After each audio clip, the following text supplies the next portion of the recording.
तो उसको बांधना कठिन है, उसको नहीं बांध सकते। तो लक्ष्मी को जितना दूसरों पर लुटाओगे, लेकिन लुटाने का मतलब ये नहीं है कि शराब पर लुटाओ, मदिरा पर लुटाओ, किसी स्त्री पर लुटाओ, वेश्या पर लुटाओ, ये अर्थ नहीं है। धन को देना, कोई अच्छे कार्य में लगाना, किसी जरूरतमंद को देना, जिसको आवश्यकता है उसको देना, तब धन बढ़ता है। तो ज्ञान और धन जितना आप दूसरों के कार्यों में लगाएंगे, अच्छे कार्यों में लगाएंगे, उतना आपको लौट कर दुगना और तिगना होकर मिलेगा। ये अर्थ का कार्य है, ये धन का कार्य है। तो धन की गति ऐसी ही है। और प्रेम और भजन, ये दो चीजें ऐसी हैं कि ये हमेशा छुपा कर करनी चाहिए। प्रेम और भजन, चाहे आप परमात्मा से प्रेम करो, चाहे अपने प्रेमी से प्रेम करो, चाहे पति से प्रेम करो, चाहे पत्नी से प्रेम करो, चाहे बच्चों से प्रेम करो। कभी बगल वाले को भी ये पता नहीं होना चाहिए कि हम अपने पुत्र या पुत्री से, पोते से, नाते से, सबसे कितना प्रेम करते हैं। ये जताने की आवश्यकता नहीं है।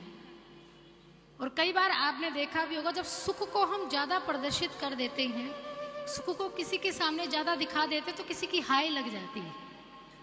कहते भी ना कि सुख में ज्यादा प्रसन्न नहीं होना चाहिए, ताकि सामने वाला देखे और फिर हाय लगा दे, फिर वो सुख ज्यादा दिनों तक नहीं रहता। इसलिए कहते हैं कि प्रेम को सदैव पर्दे के अंदर रखना चाहिए।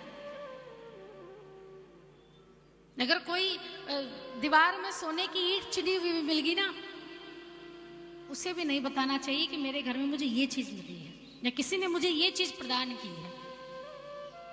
ये दो चीजें पर्दे का विषय है, भजन और प्रेम। और भजन भी कभी भी दिखाकर नहीं करना चाहिए, दिखावे का नहीं करना चाहिए।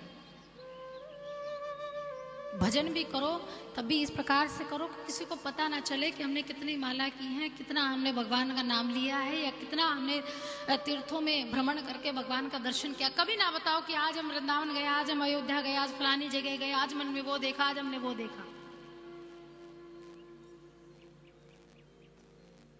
कभी उसको प्रदर्शित नहीं करना चाहिए। आप जितना प्रेम और भजन को दूसरों के सामने दिखाएंगे, वो उतना उसका जो फल है वो घटता चला जाएगा। वो बढ़ता नहीं, वो घटता चला जाता है, यानी वो खत्म होता चला जाता है। और भजन अगर खत्म हो गया और प्रेम अगर खत्म हो गया, तो फिर रह क्या गया? सब कुछ तो खत्म हो गया। जो आपको सफल बनाने के लिए जरूरी है, दो ही तो चीजें हैं। भगवान की शरणागति प्राप्त करने की दो ही तो चीजें हैं, एक तो प्रेम है और दूसरा भजन है। भजन के माध्यम से आप भगवान को प्रेम कर पाते हैं।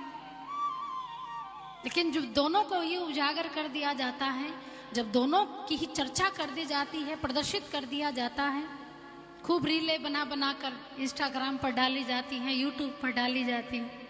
आज हमने ठाकुर जी की ऐसी सेवा की, आज हमने ठाकुर जी को ये खिलाया, आज हमने कन्हैया के लिए ये बनाया, आज हमने कन्हैया को ये पोशाक पहनाई, आज मेरे कन्हैया ने इस चीज का भोग लगाया।